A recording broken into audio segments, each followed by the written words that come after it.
Welcome to the April 2025 edition of Virginia Wine and Song, the YouTube channel from Virginia Wine Notebook, where we talk about Virginia wine and Virginia wineries and an underrated album from the classic rock/pop era, which I define as between the years of 1964 and 1999. As I've mentioned before in previous videos, I just think that's when rock and pop really peaked. There's been music made that's, after 1999, obviously that's good, but a lot of it is not good. So anyway, that's just my personal definition. So we're going to be talking about a winery from Virginia, and then I'm going to segue into talking about an underrated album from a very famous artist or band. You'll find out in a minute. And I'm going to try to go a little quicker because I tend to pontificate a little too long about stuff because I love wine, especially Virginia wine, and I love music from the 1964 to 1999 era, pop and rock music primarily. So anyway, we're going to start right now. We're going to dive right in to the winery. This is yet another winery that's in the Piedmont area of Virginia, close to where I live. I promise in the next couple of months I'm going to branch out and go back to Northern Virginia and some other areas of Virginia, like the Charlottesville area. But since I live so close to a lot of these wineries, these are the wines that happen to be in my rack at the moment. So this winery is Grey Ghost Winery, which is located on Lee Highway, which is US Highway 211, between Warrenton, Virginia, and Skyline Drive, Sperryville. So it's a pretty easy drive from Northern Virginia. It's a drive, but a very pretty drive. You can go down there in one day, go back to Northern Virginia in one day. You can do it. If you can get to Warrenton, getting through Warrenton is usually a pain in the ass because the traffic is always bad on that, I call it Hamburger Row, because every single fast food restaurant you can imagine is on this strip, the strip I'm talking about, outside of Warrenton. That's always been a goat screw as far as I'm concerned with traffic. No matter what time of the day you go there, it's always congested. So if you get through that, you get on 211 going towards Skyline Drive, and you drive probably about 12 miles on 211. And on the left-hand side of the road, you'll see the signs for Grey Ghost. Grey Ghost is one of the original wineries of Virginia. It's been open, I believe, since since the mid-90s. It could be even earlier. They can correct me in the comments. I just went to a special tasting they had about a year ago, hosted by the owner and the winemaker, and he took us on a tour of the wine cellar and the whole complex. Their original winery tasting room, which was I think around until like 2005 or 2006, was a kind of an older house, cabin type environment, which I think they still have. They just built a new modernized tasting room around it. It's right off 211, and the only criticism, and I will have to emphasize the only criticism I have about this winery, is its proximity to the main highway. You hear a lot of noise from the traffic. It's not too intrusive because it's a busy highway, but it's not as busy as like Route 28 is in Northern Virginia, or Route 7. But you do hear traffic there, and they're recessed back far enough, and they have an outdoor deck and an outdoor patio area that has a nice view of the vineyard. So you don't really feel you're that close to the main highway, but you do hear the noise from the traffic. So anyway, the winery itself though is top notch. I haven't had one negative or bum note at this winery. And as far as the styles they have Chardonnay. They have a couple different varietals of Chardonnay. They usually have a reserve Chardonnay on hand there, a Sauvignon Blanc, Vidal Blanc, a Victorian white, which is like a table type white. Well, actually, I take that back. It's a stainless steel variation of their Chardonnay. They also do Riesling and Gewürztraminer. Gewürztraminer is not a wine you see very often in Virginia, like Riesling. These wines are more common in the Finger Lakes part of New York because you need a cooler climate to grow Riesling and Gewürztraminer. Gewürztraminer is kind of an offshoot related to the Riesling grape, but it's not. It's a little unique. It's a very unique wine. It's one of those wines that people tend to either really like or dislike, but everybody should try it at least once. It's got a little bit of a white pepper finish and a little bit of a mango thing going on, and ginger. You know, these types of flavors that you may not equate with wine, but it goes really, really well with like Thai dishes, I think, Asian dishes. And because it's a German style, you could even have it possibly with sauerbraten, or a German meat dish or something. So Gewürztraminer, one of the few wineries in Virginia that does this style. As far as the reds are concerned, they have a Cab Franc, of course. I mean, I can't think of a winery in Virginia that does not have a Cab Franc. Cab Franc is definitely the big grape of Virginia. They have a Cab Sauv as well. A lot of wineries in Virginia are doing Cab Sauvs now. They have a Petit Verdot, which is another one you see a lot of. So, as far as their wine selection is concerned, they have a rosé as well. A lot of wineries have rosés, and they're usually dry. Don't let the idea of a rosé fool you. They're not like Riuniti.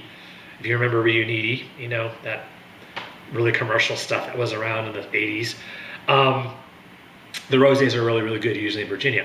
So anyway, the one unique wine that I would say about this winery is Gewürztraminer. I usually get that when I go there. The other styles are great. They still do counter tastings. I gotta do a shout out to any wineries in Virginia that still do counter tastings. A lot of people like them still. I like them. I like talking to other people at the counter when we're doing the tastings. You can swap notes, even complete strangers. If you're with a group, you're probably not going to be doing a counter tasting. It's a little harder to do a counter tasting with a group of people. You may end up doing a flight, or you may end up just getting a bottle. And if you decide to say, just get a bottle, go to the counter, and they probably will let you try something. You don't have to do a full-fledged tasting, but they most likely will let you try something. Most wineries do that now. So Grey Ghost, the owners, like I said, the staff, everybody there, they make you really feel at home. It's a large operation. They've got a very kind of a very classy interior area. They have an upstairs area that I think is for 21 and over, which is good. They allow kids in this winery, but you don't want to really be around kids when you're trying to relax with a bottle of wine. They have a big outdoor area as well. They have a cat, a really wonderful black cat who's on the premises there that they always get a couple extra notes from me for having a cat. So anyway, check out Grey Ghost. This section of 211 between Warrenton and Skyline Drive, there are a couple of wineries along that highway. There used to be quite a few more. Unicorn, if you remember Unicorn Winery, if you've been doing Virginia wineries for 15 years or so, you probably remember Unicorn. Unicorn wasn't very far from Grey Ghost. Grey Ghost is in a town called Amosville. It's not really a town, it's more of a village or a crossroads. There are a couple other wineries in there on a stretch of highway as well. I talked about Narmada a couple of weeks ago. Narmada is a few miles down the road from Grey Ghost. So you can definitely bang out a couple of wineries on your trip out there to that section of 211. So check them out. So what music goes with this album? And I always try to find an album or an artist that has some sort of tie-in. It's kind of hard to do that. You really have to, think of these most random, obscure tie-ins with music that pair as well with the wine. And I've not been really successful 100% with some of them, but Grey Ghost, because the name gray is a color. So I was trying to think of songs that have the word gray in them. And I thought A Touch of Grey by the Grateful Dead and a couple other songs. But for whatever reason, the song that I thought of instantly that had the word gray in it, or the color gray in it, was a song called Gray Seal by Elton John. And Gray Seal is a song from Elton John's Goodbye Yellow Brick Road album. That is not an underrated album. That is not a lost classic. So I'm not going to talk about that. I just want to mention the connection between Grey Ghost, the winery, and the song Gray Seal, which is on Goodbye Yellow Brick Road. This is actually a Blu-ray audio. This is the only Blu-ray audio that I have of this album. I have this album on vinyl too, but we're not going to talk about Goodbye Yellow Brick Road. As great as that album is, everybody knows the songs from that album. I want to talk about another Elton John album, and there were a couple that I thought of as far as underrated Elton John albums. Albums where, you know, you probably recognize some of the songs, but they did not get, you know, the fame of some of his, you know, really classic albums of the mid '70s. So the one I'm going to be talking about is Tumbleweed Connection. Tumbleweed Connection is an album that he put out in 19. I should have done my research on this. Sorry about that. I don't remember the year exactly. 1971. Let me do a real quick Google check. Tumbleweed Connection. I want to say 1972. 1970. So this album came out in 1970. So this is definitely one of Elton John's early albums. He put out another album, I think, actually I take that back. It was recorded in 1970. Oh, it came out in 1970. He put out his first album, Elton John, the album that has your song on it. That album came out, I think, the same year. So he and Bernie Taupin were very, very prolific during that time. And this album, Tumbleweed Connection, I think is his greatest album. I would even put it, you know, above Goodbye Yellow Brick Road and Captain Fantastic and some of these other albums that everybody, all music fans are familiar with. This is a very moody album, and it's a theme album about the American West. And it's hard to believe that, you know, two Brits, Bernie Taupin, you know, the guy who wrote the lyrics, and then Elton John, who wrote the melodies and the songs by the piano. If you saw the movie Rocket Man, you know the connection between those two guys. One guy wrote all the lyrics, the other guy wrote all the music. And they put together this album, which is sort of a story or an epic about the American West. And it's very moody. It's got a real Nick Drake quality to it, I think, if you're familiar with Nick Drake. Nick Drake was really a big kind of underground English musician around this time. And so I think a lot of artists around that time period, including Cat Stevens and a couple others, were really influenced by Nick Drake, and I think Elton John was as well. So what's on this album? Probably there are no hits. This album does not have any real hits on it. This is the original Uni label, by the way. Uni was the label that Elton John was on. I think Neil Diamond was on it as well. A couple of real good songwriters from the late 60s and early 70s are on Uni. Uni was one of the labels that got absorbed by MCA Records later on in the decade.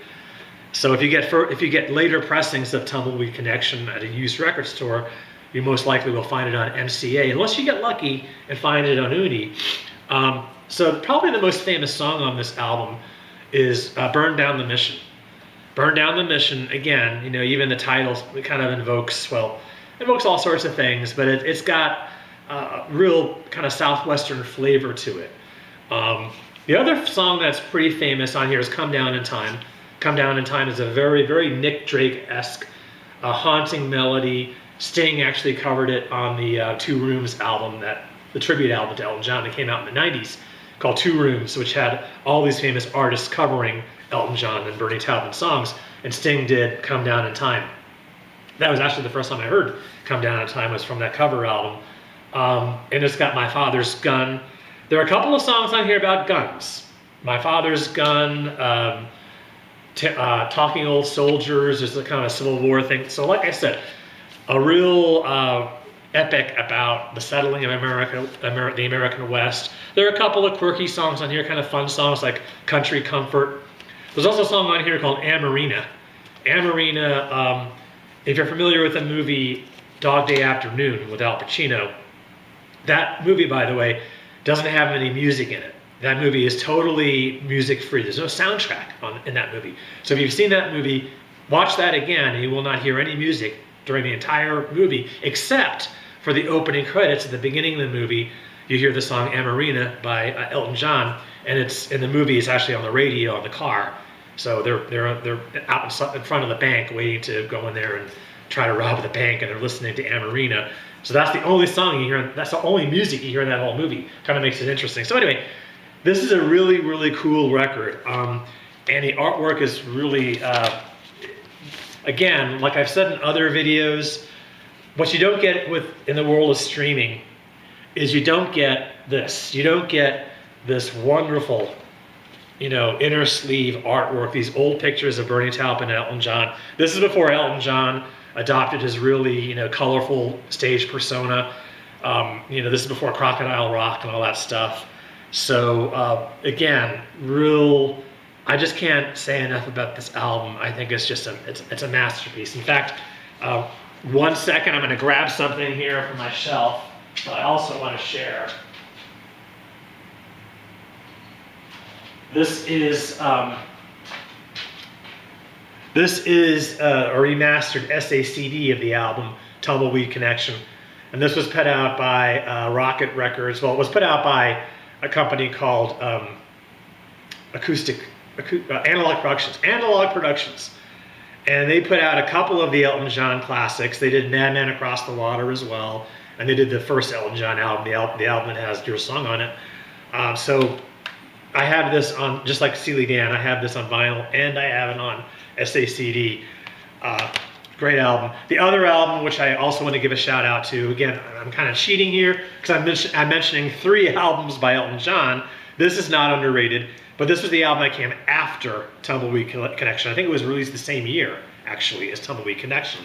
Madman Across the Water. And this is the album that Elton John probably started developing his real showmanship quality. This album, I just picked this album up today, as a matter of fact, at Switz Records, which is in Luray, Virginia. A little bit of a plug there. It's a great used record store in Luray. Today, I didn't realize today was National Record Buying Day, so the place was packed. It was a lot busier than I had ever seen it. But I picked this album up just today, so that's why I wanted to talk about Elton John. And this is Madman Across the Water, which is also on the Uni label. I think, if you find it on this label, I would recommend getting this instead of the later pressings, because the quality of the vinyl is probably better. Uni was a good label. So was Decca. The Decca label was also absorbed by MCA. So anyway, that's it. We're gonna, that was a real leap to go from Grey Ghost to Grey Seal to Tumbleweed Connection by Elton John and talking about Elton John in general. I may focus on another Elton John album very soon. I seem to be on an Elton John kick lately. And that's a good kick to be on because, the guy is a living legend. So anyway, I hope you enjoyed this, and I hope you sit down with a glass of Gewürztraminer and listen. And if you can only Spotify it, or if you can only listen to it on Alexa, give it a download, because it's a great, especially for kind of an overcast, gloomy Saturday, which today is, good thing to listen to. Thank you for watching, and we'll see you next time.